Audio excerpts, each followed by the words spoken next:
Cassie came home late that night, much later than usual. The clock on the wall had already rolled past 11:30, and I had stopped pretending I wasn't waiting up by around 10. I sat on the couch with the TV on, volume low, a half-empty beer sweating in my hand. I wasn't watching it. Not really. I was just letting the glow from the screen keep me company while I stared at the door, waiting for the sound of her keys. When it finally came, the jingle, the soft clack of heels on tile, my body stiffened before my mind caught up. She stepped in like nothing was off. That was the first thing that stood out. No apology for being late, no flustered, I didn't realize the time. Just a calm, confident entrance. She was wearing a dress I'd never seen before, deep blue, satin, the kind of thing that slides rather than clings. It hugged her in all the right places. Her hair was pinned up, a few tendrils loose around her neck. She looked beautiful, no doubt about it. But not like my wife heading home after work. More like someone returning from an evening meant for someone else. "Hey, babe," she said, setting her bag down near the kitchen. Her voice was breezy, almost too casual. Like she'd rehearsed it in the car. "Hey," I said, slowly standing up. I tried not to sound suspicious, but something in me was already tightening. My instincts had been flickering like faulty headlights lately. Now they were blinding. She placed a takeout container on the counter. "We went out for Harold's birthday. You remember Harold from accounting? His wife planned this surprise dinner thing. It ran longer than expected. Honestly, I almost left halfway through. Didn't realize he was the going out to dinner type," I said, trying to keep it light. "Thought he was keto and antisocial." She laughed too quickly. "He is, usually. But I guess even keto people need birthdays." I walked into the kitchen slowly, letting my eyes wander over her, not because she looked good, but because she looked unfamiliar. There was something else too. A scent. Sharp, masculine, and not mine. Cassie always wore that light vanilla body spray. Tonight, she smelled like the men's section of a high-end magazine. "What's that smell?" I asked before I could stop myself. She blinked. "Oh, probably the guy I sat next to. He had on way too much cologne. I think it rubbed off. I could barely breathe through dinner." "Right?" I took a step closer. The smell was strong. Too strong to be just rubbed off. You don't pick up someone else's cologne like that unless you've been in very, very close quarters. I noticed the necklace then, a silver chain, thin and new, with a small opal pendant. I'd never seen it before. Not once. Cassie wasn't much of a jewelry person to begin with. When she did wear something, it was usually something I had bought or that had some backstory. This had neither. "New necklace?" I asked casually. She looked down and touched it like she'd forgotten it was there. "Oh yeah. Got it at one of those little booths by the plaza. Cheap but cute, right?" "Sure." Her voice was still light, but I saw it, a flicker in her eyes. Just for a second. Like she didn't expect me to notice. Then I spotted it. A faint lipstick smudge just above her shoulder near the strap of the dress. Not hers. Cassie wore muted tones, soft pinks, beige. This was red. The kind of red that stays on glasses and skin. A perfect swipe right on her bare shoulder. My stomach turned. "You've got something there," I said, motioning vaguely. She looked down, wiped it off with her hand, and laughed again, that same too easy, too practiced laugh. "Ugh.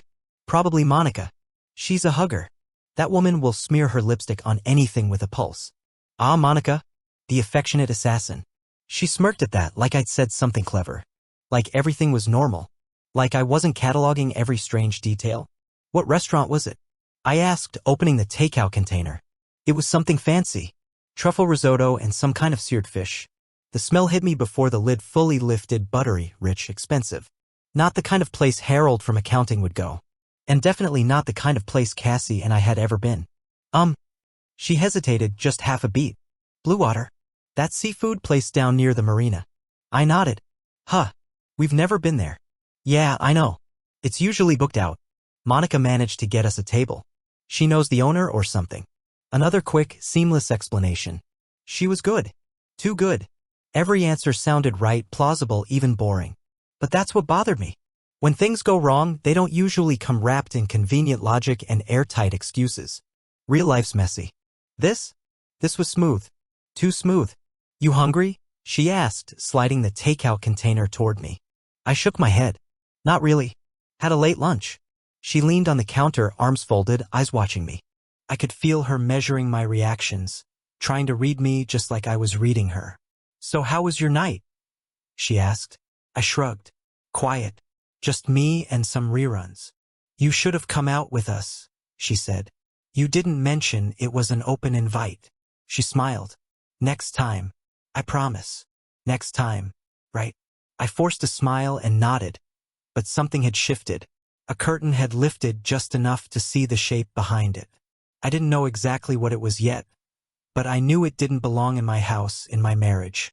My wife had walked in the door wearing a stranger's perfume, with someone else's smudge on her skin, and a story that was perfectly stitched together, down to the details I hadn't asked for yet.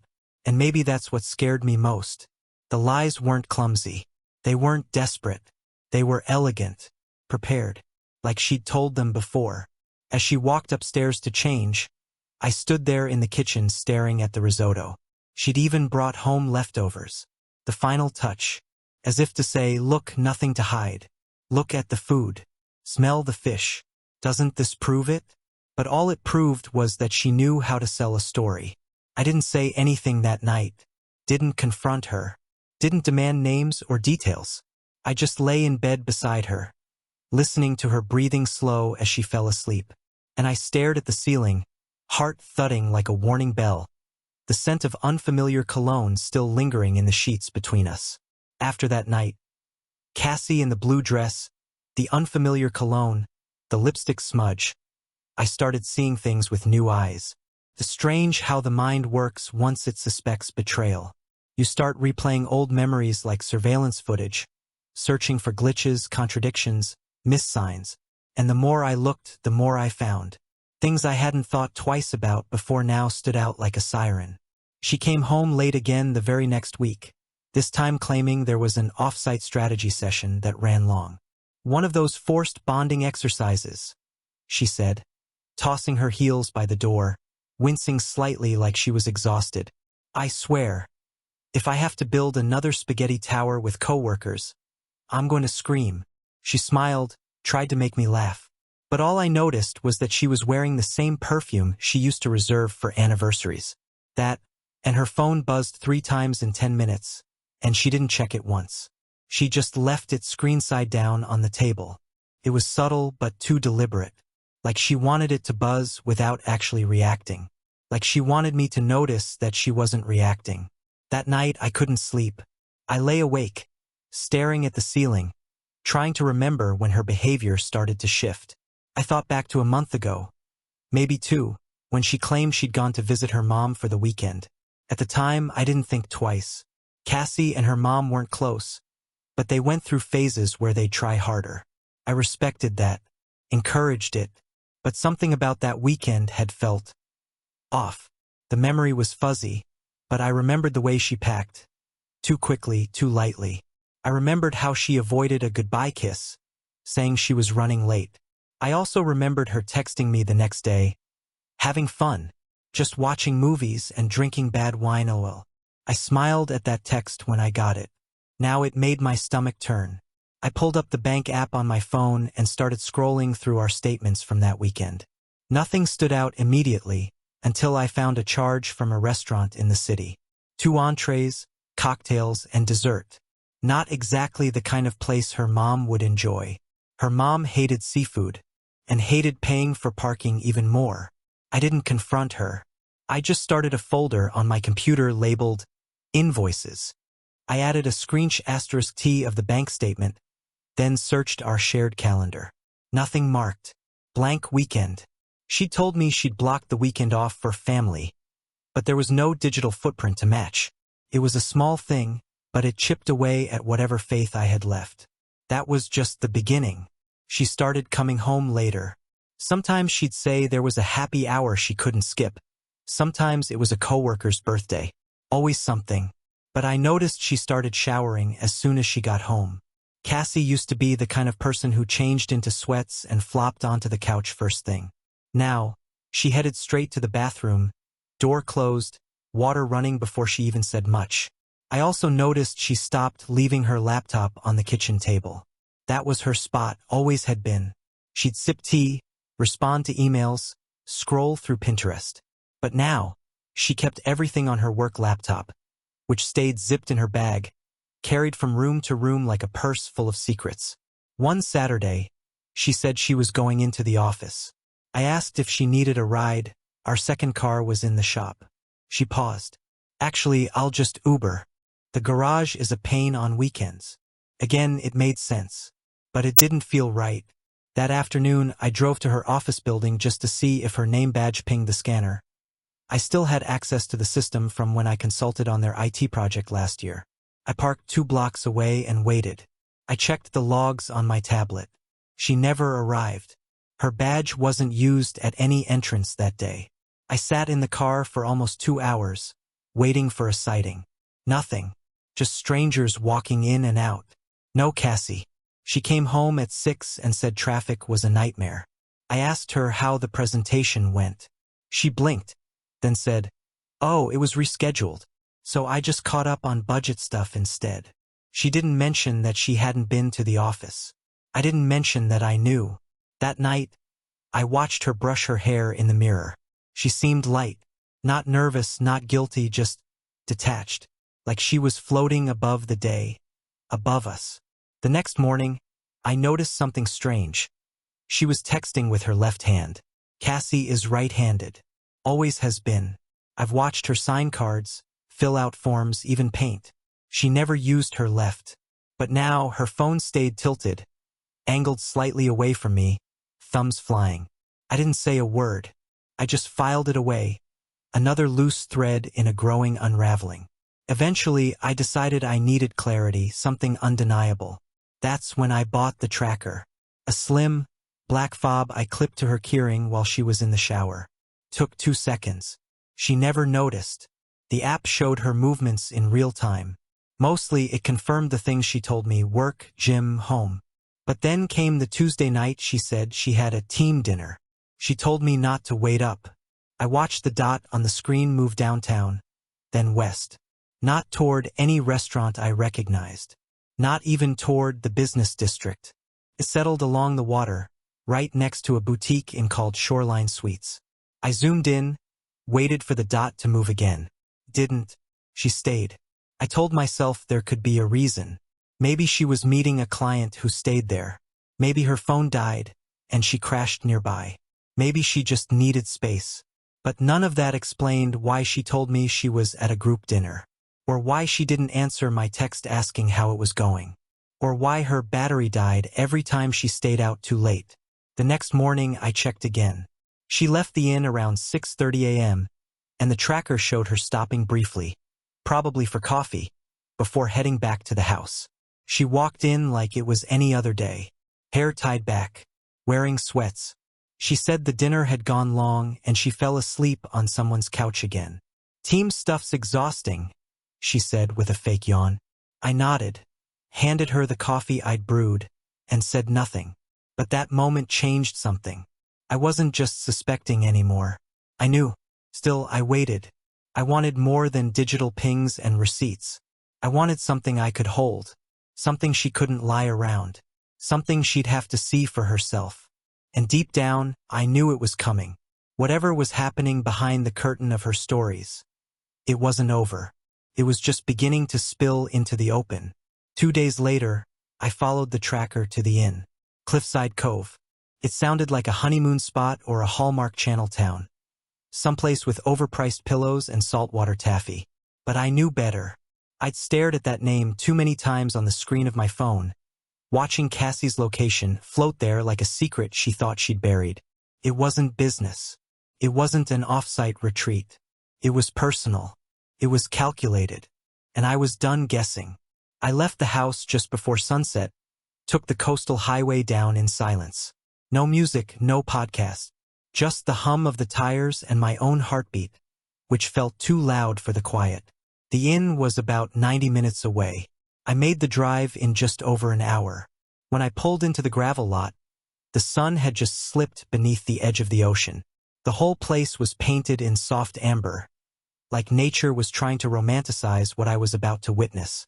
Cute little white-trimmed windows, flower boxes still full even in late summer.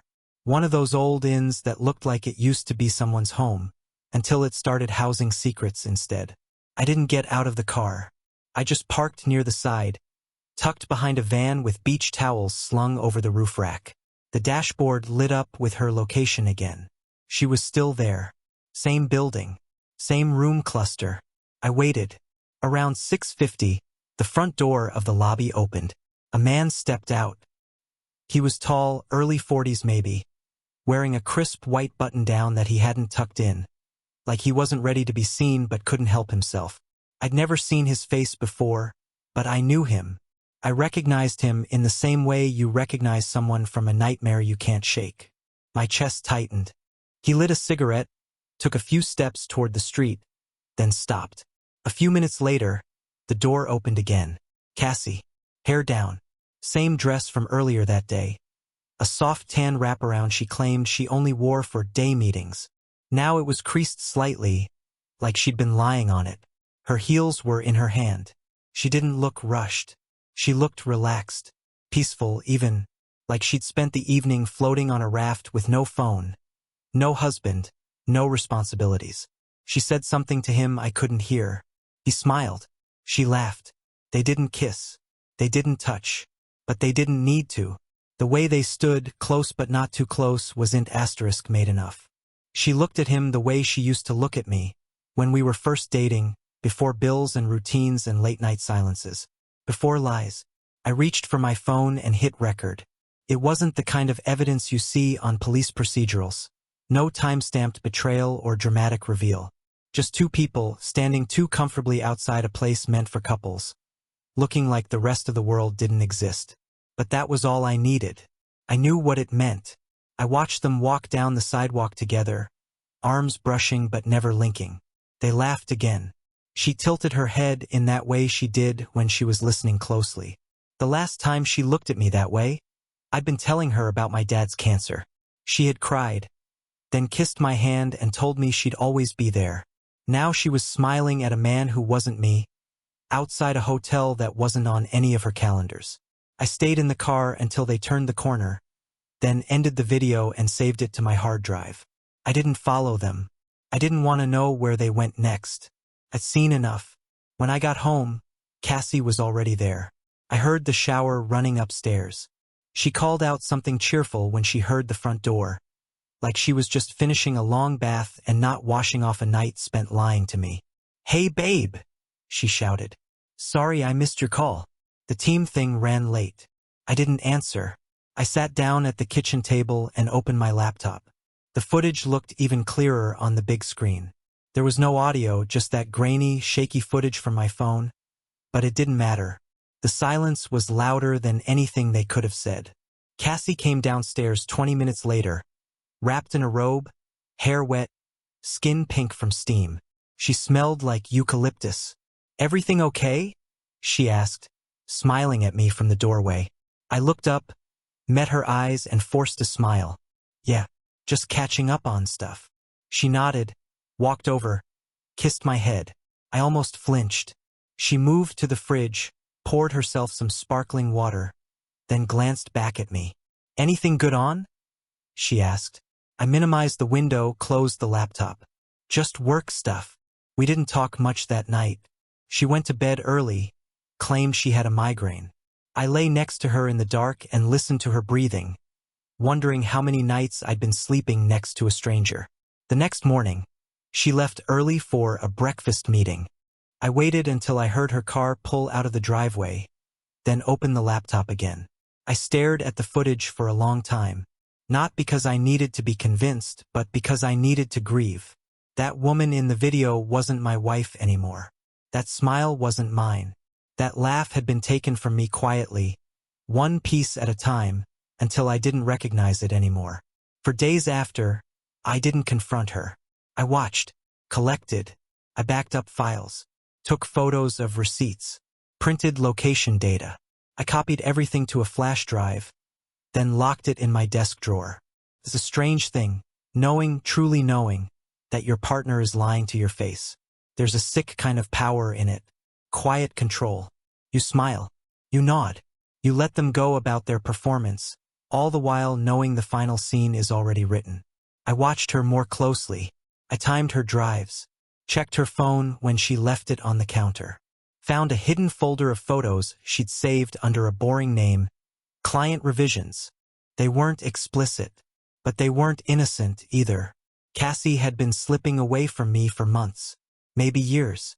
But the truth didn't hit me until I realized it had already happened. She wasn't deciding whether to cheat. She wasn't weighing her options.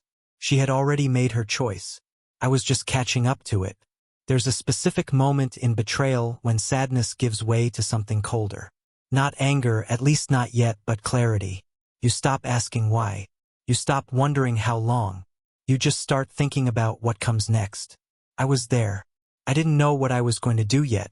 I didn't know how loud or quiet I wanted it to be. But I knew the pretending was over. I had the footage. I had the truth.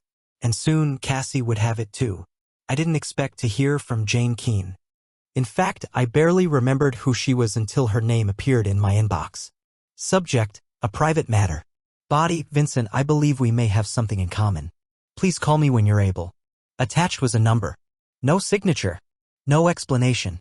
It came 2 days after I watched Cassie leave the inn with the man. By then, the shock had calcified into something sharper, something like purpose. I hadn't shown her the footage. I hadn't said a word. I was planning. Quietly, methodically. That's what betrayal does to some people. It doesn't just hurt, it reorganizes you. I googled Jane's name out of habit. She was who I thought she was, vice president of the Keene Family Foundation, one of those high-profile charitable orgs that show up in city galas and hospital donor walls. Cassie had volunteered for them off and on over the past year. Weekend events, fundraiser planning, silent auctions. I never thought much of it. Cassie had always been into appearances. And now apparently so had Jane. I called the number. She answered on the second ring. Vincent, she said. Her voice was calm, sharp. I imagined her holding a glass of red wine in a room with too many books and not enough warmth. Thank you for returning my message. I don't usually respond to cryptic emails, I said, keeping my voice even. But I figured if someone's reaching out after midnight with no context, it must be important. There was a pause. Then, it is. I waited. I believe your wife has been involved with my husband. The room went quiet. My living room, I mean. The kind of silence that feels like it's leaning in. What's his name? I asked, though I already knew. I'd seen his face in the video. I'd replayed it too many times. Elliot, she said. Elliot Keene. I didn't speak right away. Just sat there, letting it settle. Elliot. That was the name. The man from the seaside inn. Crisp shirts. Easy smile. The man who lit Cassie's cigarettes and watched her laugh like she belonged to him. Jane continued. I hired a private investigator 3 weeks ago. Something didn't feel right. Elliot changed his routine, started lying about meetings. Typical stuff, really? But this wasn't his first affair. Just the most careless. How did you find me? I asked. I didn't, she said. He left a folder open on our shared desktop. One of the documents mentioned Cassie by name. Volunteer rosters. Her number was listed. I reverse searched it. Found your name. Then I waited. For what? For them to slip up. They always do. There was something about her voice, measured, unshaken. Not cold exactly, but forged. This wasn't new to her. It was something she'd trained for. You said we might have something in common, I said. But what is it you want, exactly? Leverage, she said simply. And, perhaps, some mutual closure. That word again, closure. People throw it around like it's a solution. But closure doesn't come from confrontation. It comes from silence. From watching the people who hurt you unravel themselves without your help. Jane and I agreed to meet at a wine bar in Midtown. Neutral ground. The kind of place with soft lighting and overpriced cheese boards. She arrived early, dressed like she was on her way to a board meeting, impeccable blazer, simple necklace, no expression. I sat across from her and ordered black coffee. She didn't comment. Jane slid a manila envelope across the table. These are copies, she said. Keep them. Inside, photos. Dozens of them.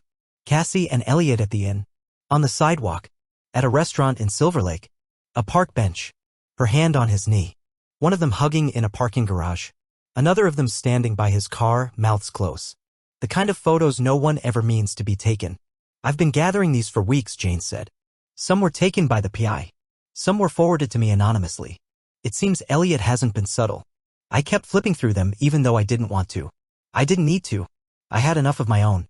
But something about seeing them printed, handled by someone else made them real in a way that Screenge *TS never could. There's more, she said, reaching into her bag. She placed a flash drive on the table. Recordings, she said. Some from our security system at the house. Some from public locations. All time-stamped. You'll hear conversations about where they meet, how they cover their tracks. There's also a segment around the 24-minute mark where your name comes up. I didn't move to take it. Just stared at the flash drive. What's your endgame? I asked. Jane leaned back, folding her hands in her lap. I'm not interested in public humiliation, she said. Elliot and I move in certain circles. This kind of scandal becomes currency for people who pretend to care. But I am interested in damage. Quiet damage. The kind that starts from within. Reputation. Trust. Donor networks. Community standing. And Cassie. She's already on thin ice with several of our partners, Jane said. If you want to accelerate that, well, that's your choice. But I'm not here to control your reaction.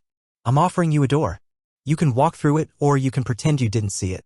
She took a sip of her wine, like she hadn't just laid out a blueprint for calculated, bloodless destruction. I'm not like you, I said quietly. Jane didn't flinch. You are now. She left 15 minutes later. Said she had a dinner meeting. Slid her card across the table and told me to call if I needed anything: legal contacts, journalists, social media monitors.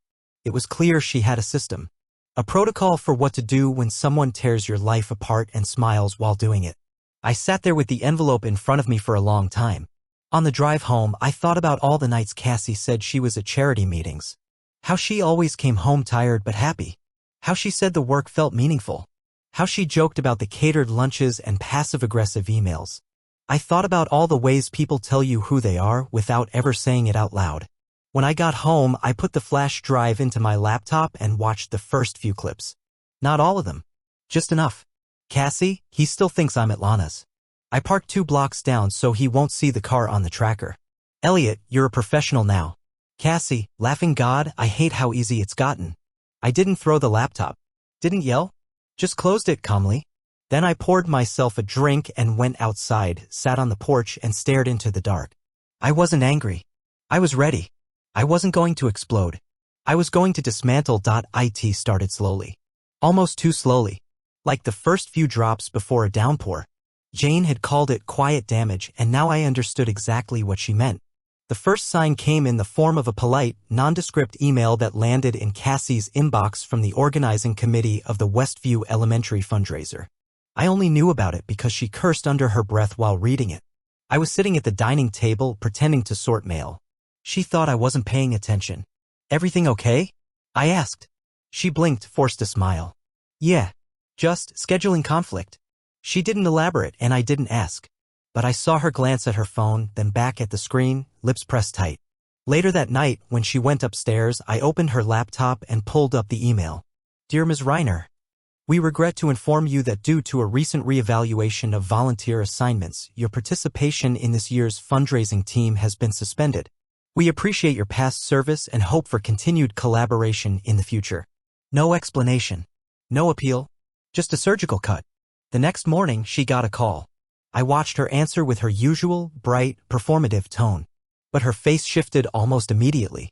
She walked out to the back patio and stayed out there for 15 minutes, pacing in bare feet across the wood planks. When she came back inside, she was pale and quiet.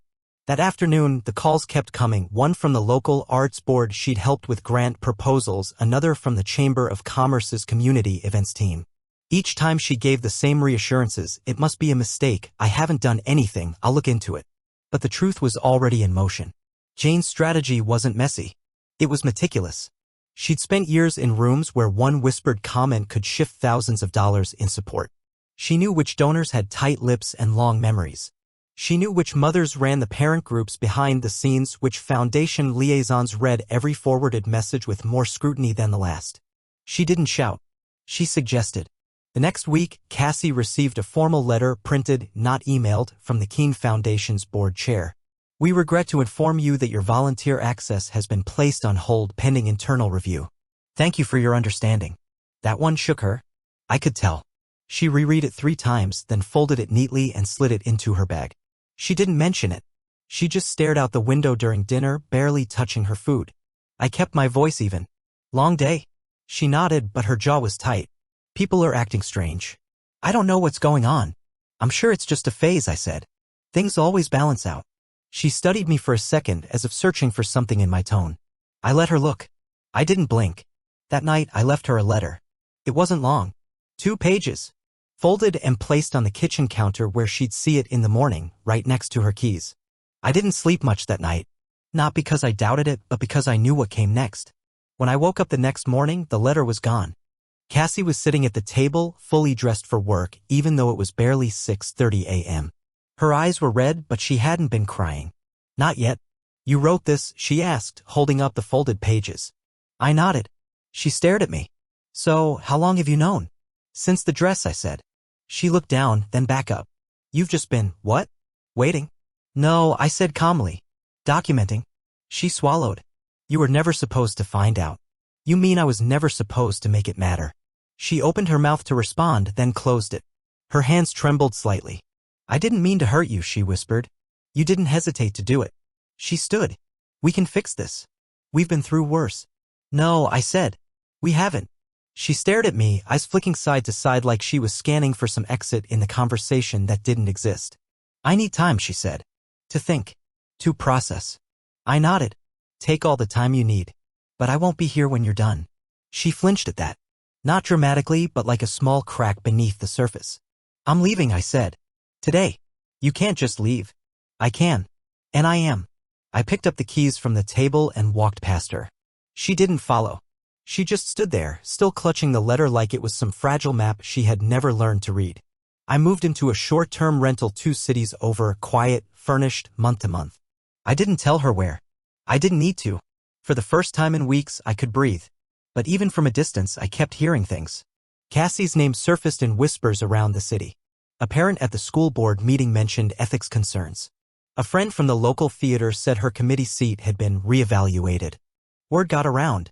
It always does, eventually. A week later, one of our mutual friends texted me. Are you okay? Heard some stuff. Just checking in. I didn't answer. There was nothing to say.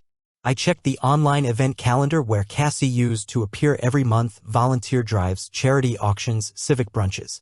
Her name disappeared from the roster, replaced with someone else's, as if she'd never been there. And yet I didn't feel victorious. I wasn't keeping score. This wasn't revenge. It was consequence. And it was still unfolding. Cassie tried to reach out. Calls. Emails. A long text that started with please just listen. I didn't. I stayed gone, quiet. But silence makes people desperate. One night, a note appeared under her windshield, come clean or someone else will. No signature. Jane denied leaving it. A warning from someone else? Or Elliot? A few days later, I noticed a black SUV circling my rental. Same one, 3 nights in a row. My security camera caught a man at the porch hooded, still, staring into the lens. It wasn't Jane. I zoomed in on the frame, paused it. It was Elliot. Acting alone now in the dark. And suddenly this wasn't about betrayal. It was about pressure. About fear. He'd lost control and Cassie wasn't answering his calls. And I was in the middle just for knowing the truth. I didn't retaliate. I didn't respond. I simply moved again. Took a teaching job at a small college far from where my old life burned down. I started volunteering, nothing fancy, just helping families get back on their feet. Cassie's world, meanwhile, fell quiet. Her name no longer appeared in social feeds, no more galas or interviews.